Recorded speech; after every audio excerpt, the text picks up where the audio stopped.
오늘은 우리를 위해 쌓아두신 은혜, 우리를 위해 쌓아두신 은혜라는 제목으로 말씀을 함께 나누고자 합니다. 다윗은 지금 원수들이 비방하고 생명을 빼앗으려고 하는 상황에 처해 있습니다. 그래서 육체적으로, 정신적으로 고통을 받고 있고 심한 두려움에 휩싸여 있습니다. 이러한 절박한 상황에서도 다윗은 자신의 힘이나 환경을 의지하지 않고 하나님만을 의지할 것을 다짐하며 오직 하나님만을 바라보고 있는 것을 우리는 보게 됩니다. 왜냐하면 다윗은 자신의 미래가, 자신의 인생이 하나님의 손에 달려 있다는 것을 깨달았기 때문입니다. 우리 15절을 함께 읽어봅니다. 나의 앞날이 주의 손에 있사오니 내 원수들과 나를 핍박하는 자들의 손에서 나를 건져 주소서. 아멘. 여기에서 하나님의 손과 원수들의 손이 대조를 이루고 있습니다. 다윗은 자신의 삶이 하나님의 손, 곧 하나님의 섭리에 의해 결정된다고 하는 믿음의 고백을 하고 있는 것입니다. 그의 생사화복이 하나님의 뜻에 달려 있음을 고백하는 것입니다. 그리고 자신을 핍박하는 자들의 손에 내버려 두지 않고 구원하여 주실 것을 믿음으로 간구하고 있습니다. 원수들은 손을 들어 다윗을 해치려 하고 있고 목숨을 노리며 추격하고 있습니다. 그러나 하나님은 잔인한 원수들의 손에서 건져 구원하시는 분이심을 확신하고 있습니다. 그리고 자신의 생애 전체를 모두 주의 손에 의탁하고 있습니다. 우리 하나님의 손은 어떤 손입니까? 하나님의 손은 이스라엘을 이끄시는 손이었습니다. 이스라엘을 위해 광야의 길을 내시고 그 걸음 한 걸음 한 걸음을 인도하여 주셨습니다. 하나님은 사막이나 광야에서도 얼마든지 길을 내시는 분이십니다. 하나님이 손잡고 이끄시는 길에 고난이 찾아올 때도 있습니다. 하지만 그때에도 우리 하나님의 손은 우리를 붙잡고 계십니다. 그러므로 우리는 믿음으로 하나님께서 붙드신 손을 우리가 붙잡고 나아가기만 하면 되는 것입니다. 하나님의 손에 붙잡혀 있는 사람은 고난 중에도 승리하게 될 줄로 믿습니다. 왜냐하면 그 누구도 하나님을 대적할 자는 없기 때문입니다.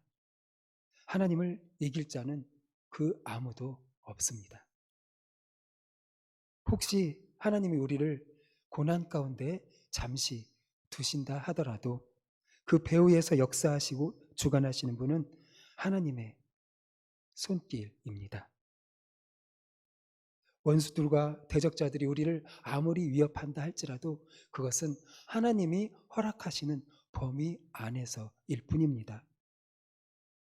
하나님은 자신의 택한 백성을 끝까지 지키시는 신실하신 분이신 것입니다. 선한 목자 되신 하나님은 우리를 푸른 풀밭에 누이시고 쉴 만한 물가로 인도하여 주시는 분이신 것입니다. 그러므로 성도 여러분, 우리의 생애 전체가 하나님의 손에 달려 있음을 고백하고 믿음으로 주께 나와 간구하시는 성도님들이 되시기를 바랍니다. 하나님의 손은 죽은 자라도 다시 일으키시는 손이십니다. 우리에게 소망이 없는 것처럼 보일 때가 있을지라도 전능하신 하나님의 손 안에서는 회복의 역사가 나타나게 될 줄로 믿습니다. 이 믿음만 가지고 있다면 우리는 절망 가운데 허덕이며 믿음을 저버리는 일은 우리에게 있지 않을 것입니다. 자신의 생애가 주의 손에 달려 있음을 고백한 다윗은 16절에서 주의 빛나는 얼굴을 구하고 있습니다. 16절을 함께 봅니다. 시작. 주의 얼굴을 주의 종에게 비추시고 주의 사랑하심으로 나를 구원하소서. 바로 얼굴빛을 비춰달라고 하는 것은 하나님의 임재를 구하는 것입니다. 곧 앞으로의 자신의 생애에 함께하여 주심을 간구하는 것입니다. 그리고 다윗은 하나님의 성품인 사랑에 기대어 자신을 건져달라고 간구하고 있습니다. 그런데 다윗은 자신을 주의 종이라고 표현하고 있습니다. 이것은 하나님과 자신이 언약적 관계에 있음을 보여줍니다. 고대 사회에서 주인과 종은 언약 관계에 있습니다. 언약을 통해서 종은 주인에게 충성을 다할 것을 맹세합니다. 그러면 주인으로부터 생활과 안전을 보장을 받게 됩니다. 이처럼 다윗은 자신이 하나님과 언약을 맺은 종으로 인식하며 하나님의 소유된 자신에게 도우심과 구원을 베풀어 주시기를 간구하고 있는 것입니다. 오늘 우리는 다윗처럼 우리 스스로의 힘으로는 아무것도 할 수 없다고 깨닫고 하나님의 손, 하나님의 얼굴빛을 구하며 나아가는 자가 되어야 합니다. 우리가 기댈 것은 하나님의 사랑밖에 없습니다. 우리가 하나님의 손을 의지하여 하나님의 얼굴을 구하고 하나님의 사랑에 기댈 때 하나님은 쌓아두신 은혜를 우리에게 베풀어 주십니다. 우리 19절을 함께 읽어봅니다. 시작. 주를 두려워하는 자를 위하여 쌓아두신 은혜, 곧 주께 피하는 자를 위하여 인생 앞에 베푸신 은혜가 어찌 그리 큰지요. 자신의 생애가 하나님의 손에 달려있다는 믿음과 하나님이 자신의 간구를 들어주실 것이라고 확신한 다윗의 기도는 이제 하나님을 찬양하는 내용으로 바뀌고 있습니다. 다윗은 자신을 하나님을 두려워하는 자, 주께 피하는 자라고 말하고 있습니다. 하나님을 두려워한다는 것은 하나님을 경외한다는 것입니다. 하나님의 권능을 인정하고 하나님의 말씀에 순종하는 자가 하나님을 경외하는 자입니다. 또 주께 피하는 자란 하나님을 전적으로 신뢰하는 자를 의미합니다. 사람이나 환경에 대한 기대를 내려놓고 오직 하나님만을 신뢰하는 자가 바로 주께 피하는 자인 것입니다. 다윗은 고난이 닥칠 때 주를 두려워하고 주께 피하는 자였습니다. 그는 고난을 통해서 하나님의 구원하시는 능력이 얼마나 크고 위대한지를 깨달았습니다. 그리고 고난으로 인해 하나님과 멀어지기보다는 고난 가운데 하나님을 온전한 마음으로 경외하는 자가 바로 다윗이었습니다. 다윗은 고난을 통해 하나님을 더욱 신뢰하게 되고 소망을 더욱 다지게 되었습니다. 이런 자신에게 하나님께서 베푸신 은혜를 다윗은 쌓아두신 은혜라고 말하고 있습니다. 쌓아두신 은혜란 이미 은혜를 베풀기 위해 준비하고 계시다는 것을 말합니다. 그래서 결국은 그 쌓아두신 은혜가 임한다는 것을 말합니다. 또한 쌓아두신 은혜라는 것은 하나님께서 베푸시는 은혜가 그만큼 풍성하다는 것을 보여줍니다. 하나님은 자신을 경외하고 자신을 피하는 자들에게 은혜를 베푸시기 위하여서 이미 풍성히 준비해 놓고 계시는 분이시라는 사실입니다. 그리고 예비하신 대로 풍성하게 베풀어 주시는 분이 바로 우리 하나님이십니다. 다윗은 하나님의 쌓아두신 은혜를 이미 경험하고 있었고 풍성히 누린 사람이었습니다. 그러므로 자신이 비록 두려움 가운데 있지만 풍성하신 하나님의 은혜로 말미암아 다시 대적들로부터 구원 얻게 될 것이라는 것을 노래하고 있는 것입니다. 바로 우리 하나님은 넘치도록 은혜를 베풀어 주시는 분이신 것입니다. 민수기 6장 24절에서 26절 말씀 함께 읽어봅니다. 여호와는 내게 은혜 복을 주시고 너를 지키시기를 원하며 여호와는 그의 얼굴을 내게 비추사 은혜 베푸시기를 원하며 여호와는 그 얼굴을 내게로 향하여 드사 평강 주시기를 원하노라 할지니라 하라. 아멘.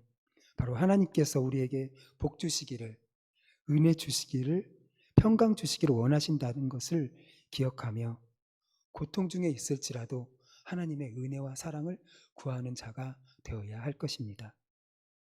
하나님께서 자신을 두려워하는 자, 자신에게 피하는 자들에게 쌓아두신 은혜를 베푸실 것을 믿고 우리는 날마다 끊임없이 기도하며 주 앞에 나아와야 하는 것입니다.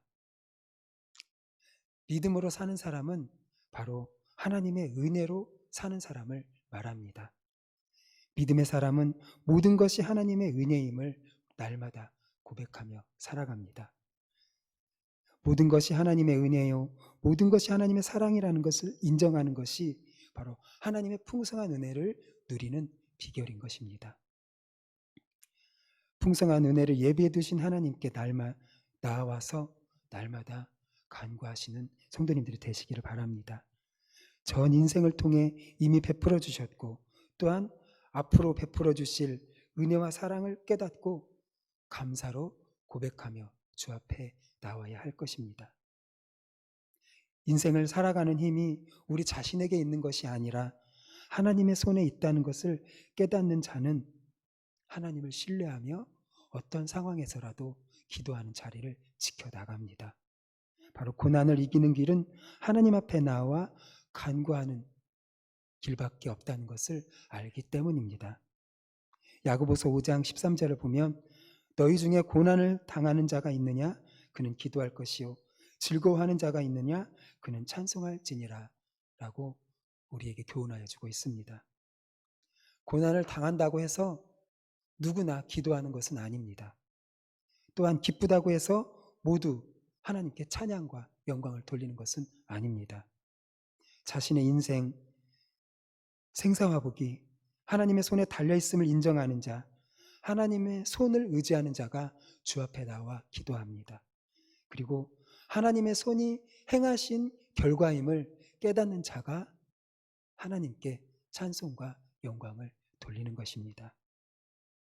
우리가 하나님을 두려워하고 하나님께 피하면 하나님은 우리를 숨겨주시고 온갖 싸움과 다툼이 난무하는 속에서 우리에게 피할 길을 내어주시는 분이십니다. 우리 20절을 함께 읽어봅니다. 시작. 주께서 그들을 주의 은밀한 곳에 숨기사 사람의 꾀에서 벗어나게 하시고 비밀이 장막에 감추사 말다툼에서 면하게 하시리이다. 아멘. 바로 다윗은 하나님의 풍성한 은혜로 말미암아 쌓아두신 은혜로 말미암아 사람의 꾀와 말다툼에서 벗어나게 하실 것이라고 노래하고 있습니다. 하나님은 이처럼 부르짖는 다윗의 기도에 응답해 주셨습니다. 그에게 변치 않는 사랑을 보여주셨습니다. 우리가 믿을 것은 변치 않으시는 하나님, 신실하신 하나님밖에 없습니다. 다윗처럼 하나님께 피하는 자만이 하나님께서 베푸신 은혜가 얼마나 큰지를 깨닫게 됩니다. 하나님의 자녀들은 고난이 크면 클수록 하나님께서 구원하시는 능력이 얼마나 크고 위대한지를 체험하게 되는 것입니다.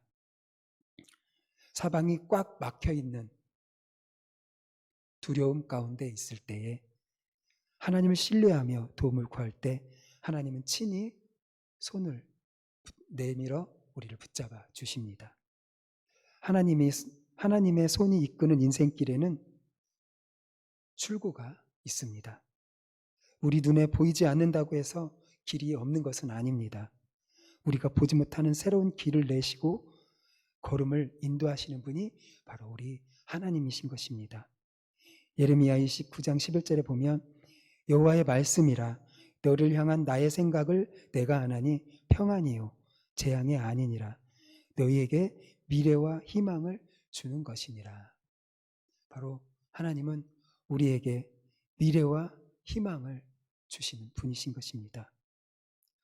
하나님은 오늘 다윗의 고백처럼 원수들의 손에서 피하게 하여 주시고 건져주시며 평안과 소망으로 우리를 인도하여 주십니다.